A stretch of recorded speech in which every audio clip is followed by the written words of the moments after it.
है। जो तुम्हारे जानने वाला, मानने वाला, देखने वाला है, वो तुम्हारे जानने में और मानने में आने वाला ही रहे, वो तुम ना बन जाओ। तुम्हारे अंदर ये गरिमा ना पैदा हो जाए कि ये मैं हो गया। बस यही सबसे बड़ी भूल है। जैसे अभी मकान तुम्हारा है, तुम कहते हो मकान हमारा है, मकान हम नहीं है, लेकिन बात यहाँ पर ये हो जाती है कि तुम अपने आप को मकान ही मानने लगते हो। और ऐसा एक अकेले मानने वाले आप नहीं हो, सभी लोग हैं, तभी अजब नहीं लगता, अजीब नहीं लगता। अगर एक व्यक्ति ऐसा होता तो अजीब जरूर लगता। जैसे एक राजा था, तो उसने सोचा अपने गांव के ऊपर मैं हमेशा राज्य कैसे करूं। तो उस समय कुएं का पानी पिया करते थे सभी लोग। तो राजा ने कुएं में दवा डाल दी कि सब पागल हो जाएं, बुद्धिहीन हो जाएं, ताकि मैं उनके ऊपर हमेशा राज्य करता रहूं। लेकिन राजा ने जब ऐसा किया तो सभी गांव वालों ने उस कुएं का पानी पिया, सब पागल हो गए।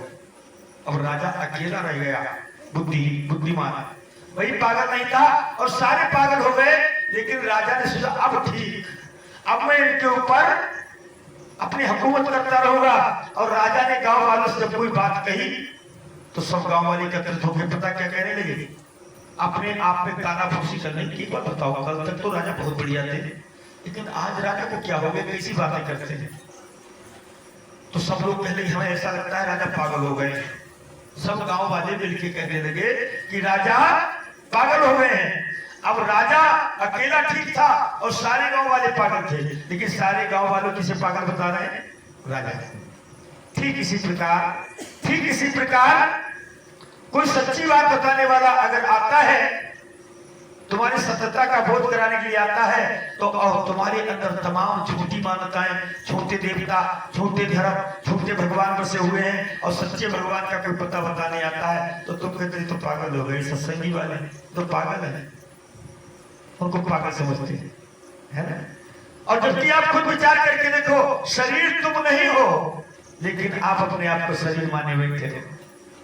जैसे मकान तुम नहीं हो, मकान मेरा है, मेरा कहने वाला वस्तु से अलग होता है। ये पीतांबर मेरा है तो पीतांबर अलग है और मैं अलग हूं। पीतांबर मेरा है, पीतांबर अलग है, मैं अलग हूं। आखिर मैं कौन हूं?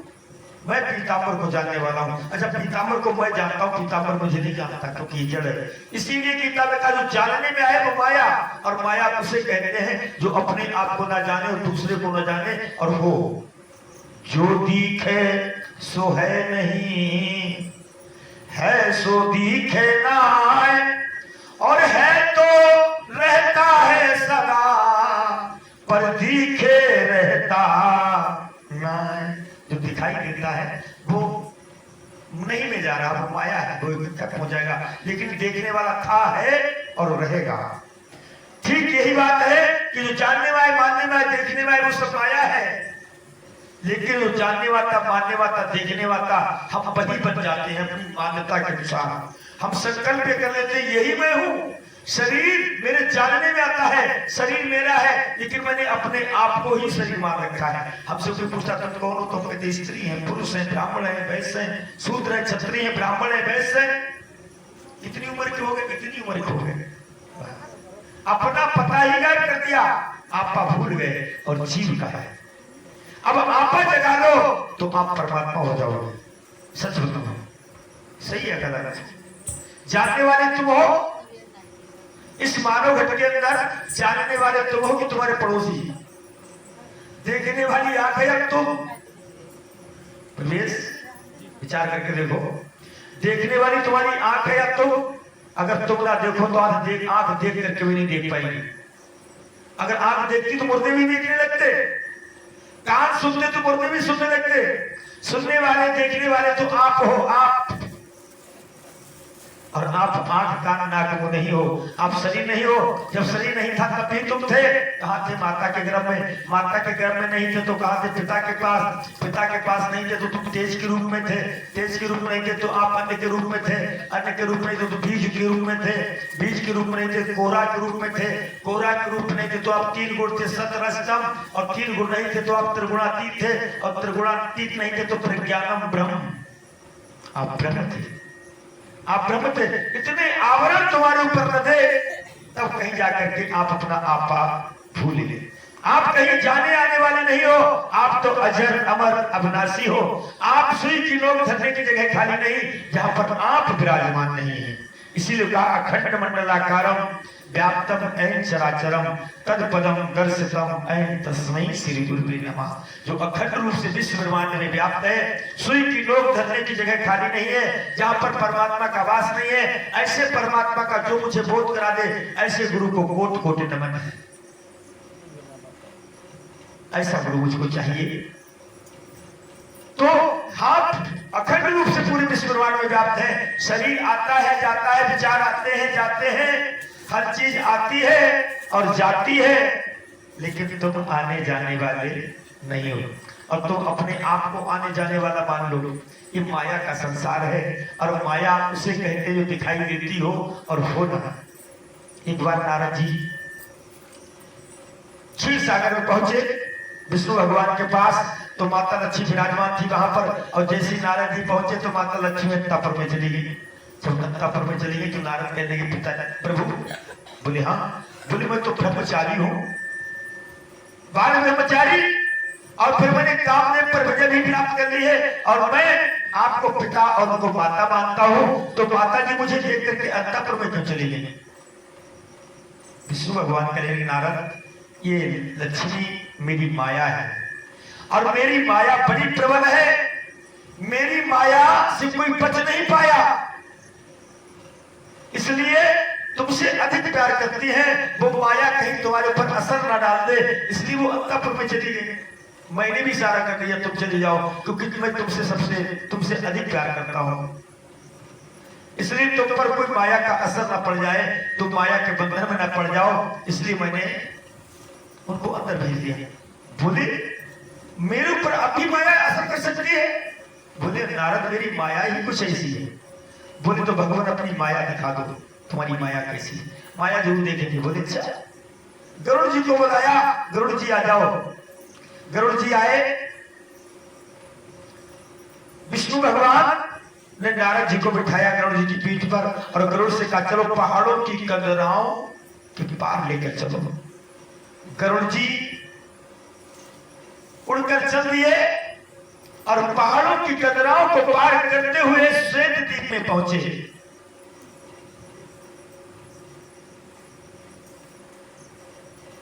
तालध्वज राजा वहां उसका राज्य चल रहा था।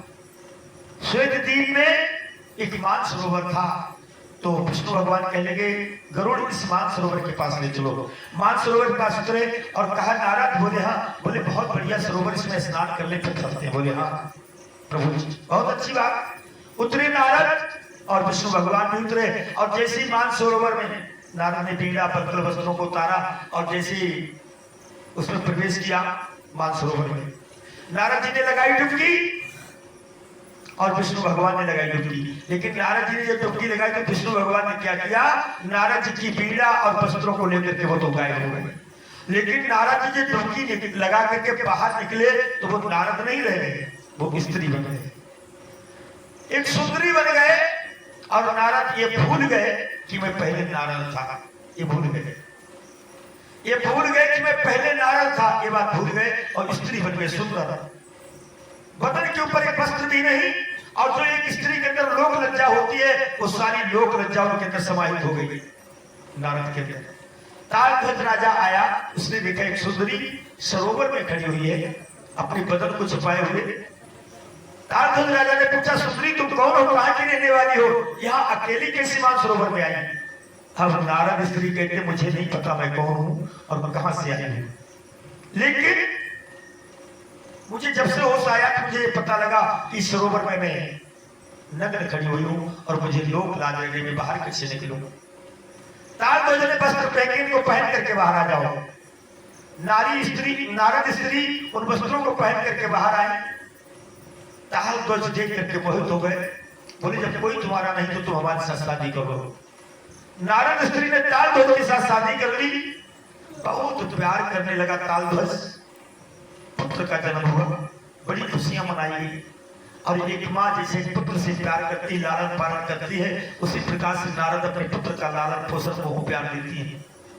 इस तरीके से करते करते कई बेटे हो गए नारद के, कई पुत्र हुए, जवान हो गए, उनकी शादियां हो गई और फिर बहुएं आ गई, फिर बहुओं के भी बेटा हो गए, नाती पोता हो गई। नारद स्त्री बूढ़ी हो गए, तापसी बूढ़े हो गए। पड़ोस के राजा ने आकर के युद्ध कर दिया उनके राज्य के ऊपर, तो उनके सभी बेटे उस युद्ध में मारे गए, सारी बहुएं राण हो गई। अब तो नारद स्त्री बहुत परेशान, बहुत रोवे, हाय भगवान ये क्या कर दिया आपने, हमारी जवान बहुएं, अभी इन्होंने क्या देखा, ये सब राण हो गई। हे परमात्मा अब हम क्या करें, पछाड़ खा करके गिरे। इतने में विष्णु भगवान एक ब्राह्मण का रूप बना करके आए और नारद स्त्री को समझाया, क्यों रोती हो, जो इस दुनिया में आया उसे जाना ही पड़ेगा, बेकार में पश्चाताप करती रोती हो, ये तो सब भाग्य की रेखा है।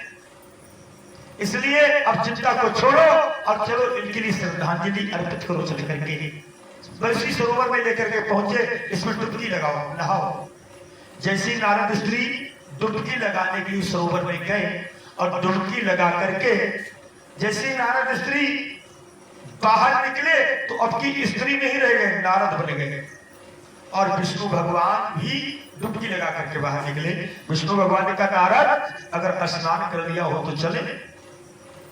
अब की बार नारद को यह ध्यान रहा कि हम स्त्री थे, हमारे 20 बेटे थे, अब वो सब मारे गए, सारी बहुएं राण हो गई और हम यहाँ उनको श्रद्धांजलि अर्पित करने के लिए यहाँ आए थे। अब की बात ध्यान रहा। अब उधर विष्णु भगवान को देखे नारद, तो ये भी सत्य बात है कि स्नान करने के लिए आए थे सरोवर में। अब देखे कुछ कह न सके, नारद बाहर निकलो भाई, चलो माया दिखानी है तुम्हें, बाहर तो चलो। तो नारद कहने लगे, प्रभु ये क्या है? बोले यही तो मेरी माया है। बोले यही मेरी माया है। आए चरणों में गिर गए और कहने लगे, भगवान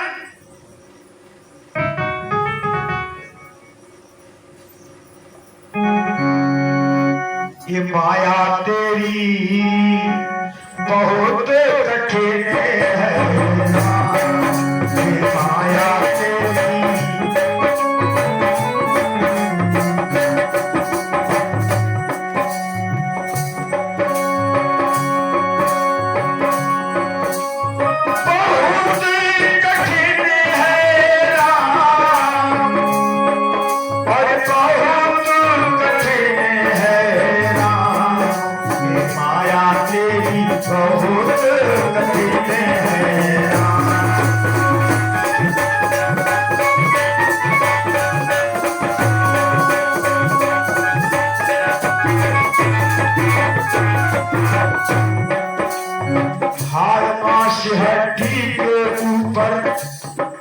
और चढ़ा हुआ है चांद,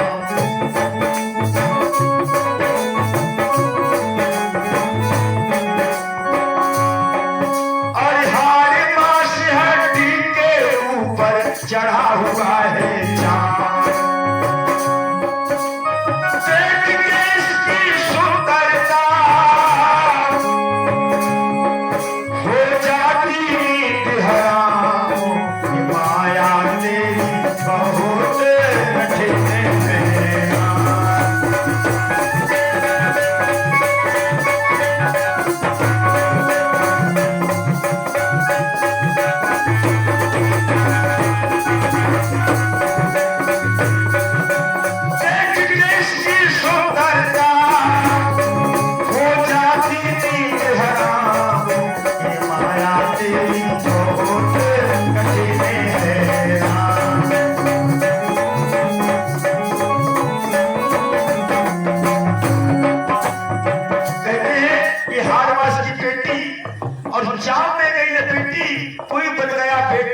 कोई बन गई बेटी। कितनी बढ़िया पैकिंग की है इस बेटी की परमात्मा ने। आंख हिरनी जैसी, तोता जैसी आंख, कितनी बढ़िया सुंदर पैकिंग है इस बेटी की। अगर चेकिंग करो तो इस पैकिंग की चेकिंग करके देखो, ऊपर से तो बड़ी सुंदर लगती है, लेकिन अंदर चेकिंग करके देखो इसके अंदर भरा हुआ क्या है। आंख हिरनी जैसी, आंख से अगर कुछ निकले तो क्या निकलता है? गंदगी। नाक तोता जैसी, और नाक के अंदर से कुछ निकले तो क्या निकलता है? इसलिए कहना है,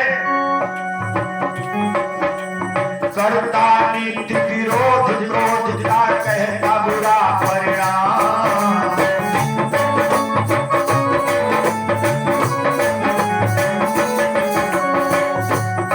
अगर कोई क्रोध दिखाता है, गुस्सा करता है, तो फौरन उसको उपदेश देता है, क्यों क्रोध कर रहे हो भैया, 4 दिन का जीवन है और गुस्सा से कुछ बनेगा नहीं, प्रेम को ऊपर सजा करो।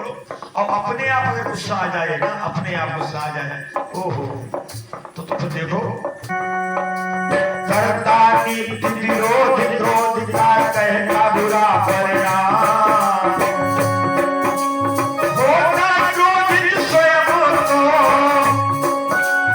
होता क्रोधित स्वयं तो, और बारी बिना लगाओ, ये माया तेरी बहुत कठिन है।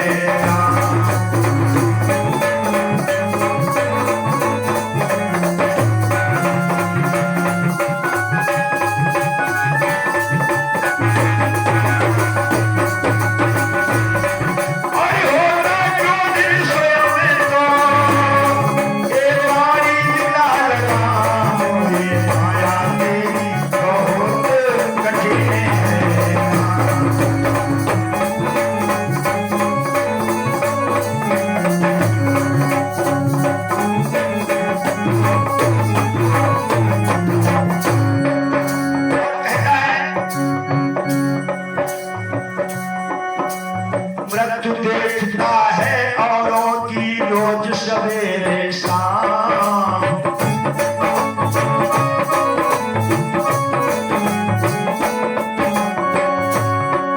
और मृत्यु देखता है औरों की रोज सवेरे शाम। और घमंड बनाता ऐसे जैसे, और घमंड बनाता ऐसे जैसे, और हरदम यहाँ बुझाओ, माया तेरी बहुत कठिन है।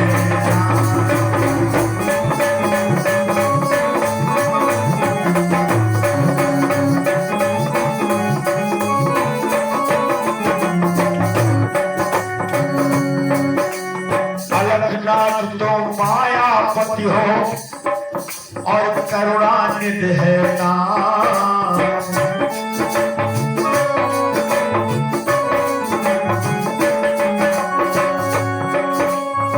नाथ निधे माया अपनी, हे नाथ निधे माया अपनी, और जीव ले विश्राम, ये माया तेरी बहुत कठिन है।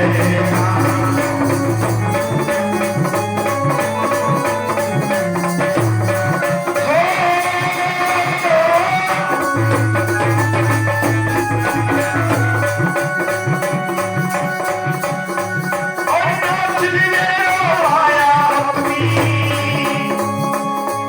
और जीव ले विश्राम, ये माया तेरी बहुत कठिन है।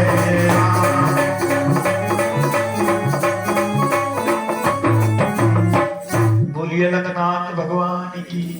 अब तो ये माया का संसार है, बिन सतगुरु पार नहीं जा सकते हो। चाहे विरक्त शंकर सम होई, बिन गुरु भवनिधि तरह ना कोई।